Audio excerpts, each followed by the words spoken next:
Hello mga kananay, magandang araw. Another day, another video na naman nga ang aking i-share sa inyo. At another ulam ang ating lulutuin. At for today's ulam mga kananay, eto at meron tayo dito ng dabong. Sa mga hindi nakakaalam kung ano to, ito po yung tumutubo sa kawayan, yung bagong tubo.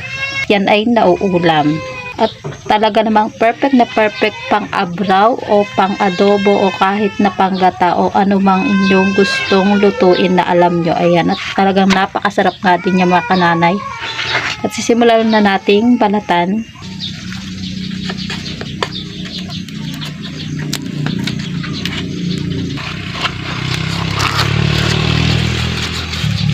Kailangan lang natin mailabas yung kanyang maputing parte. Bata pa nga lang ako mga kananay, talaga ito na ang kinalakihan ko inuulam dito sa amin. Yan, medyo lumalabas na yung maputing parte, kaya dire-diretso lang natin. At kaya mga kananay, nabalatan na nga natin yung ating labong, kaya hihiwain naman natin yan mga kananay. Hiwain lang natin siya ng manilipis. Ayan, ganyan. Ayan, at itutuloy ko lang mga kananay yung ating paghihiwa para dire-diretso na tayo sa ating pagluluto. Ayan, at tapos na nating hiwain mga kananay, at ngayon ay ihahanda naman natin yung ating paglalagaan dito.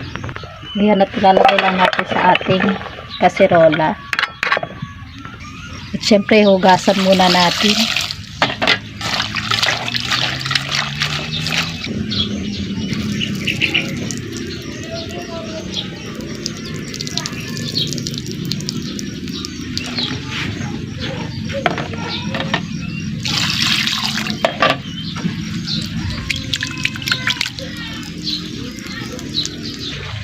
Ayan, at talagyan na natin ng tubig na panglaga.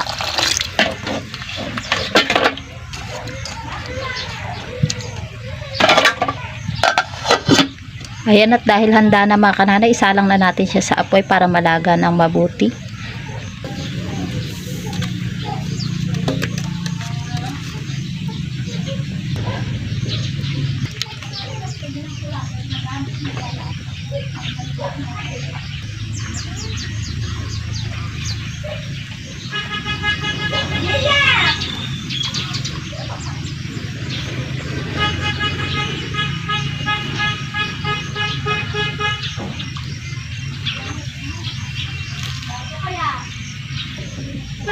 Ayan, at hintayin lang natin.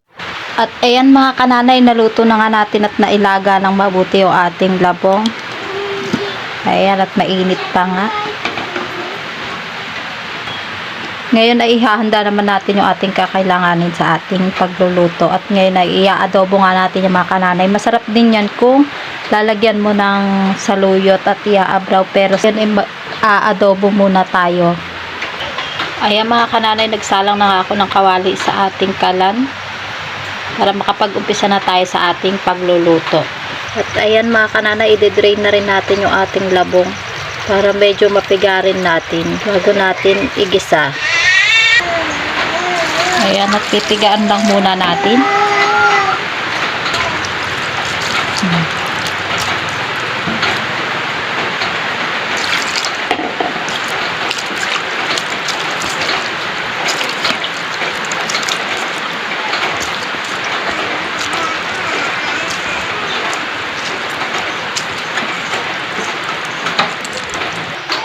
Ayan, at ilagay na natin yung ating sibuyas. Ayan, medyo tosta na nga yung ating sibuyas. Lagay na natin yung ating labong. Ayan, at madali na lang yan mailuto mga kananay dahil nailaga na rin naman na natin yung ating labong. Gisa-gisa lang natin ng konti bago natin lagyan ng toyo.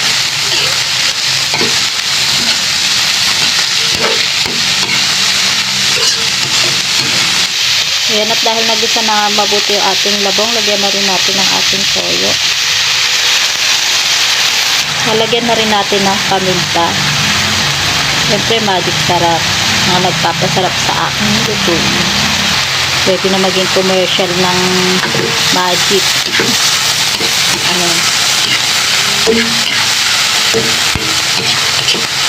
Ilan natin mo ito.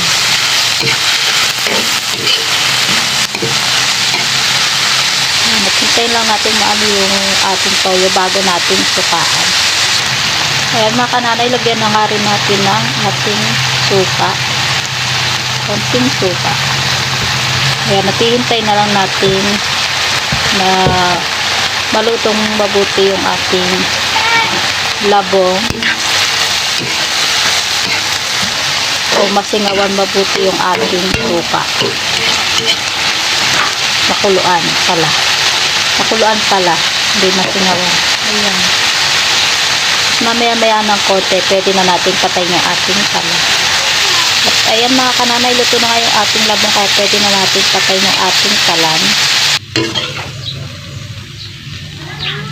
At ayan na nga mga kananay, ang mainit at kahahangong labong. Yan, talaga namang napakasarap yung mga kananay, at talagang mapaparami rin ang iyong kain, lalo na kapag ganyang mainit at papartner sa mainit na kanin, talagang napakasarap. Dahil dyan, tikiman time mga kananay. Talaga namang napakasarap at tamang tama yung aking pagkaluto. Hanggang dyan na nga lang po muna ang aking video mga kananay.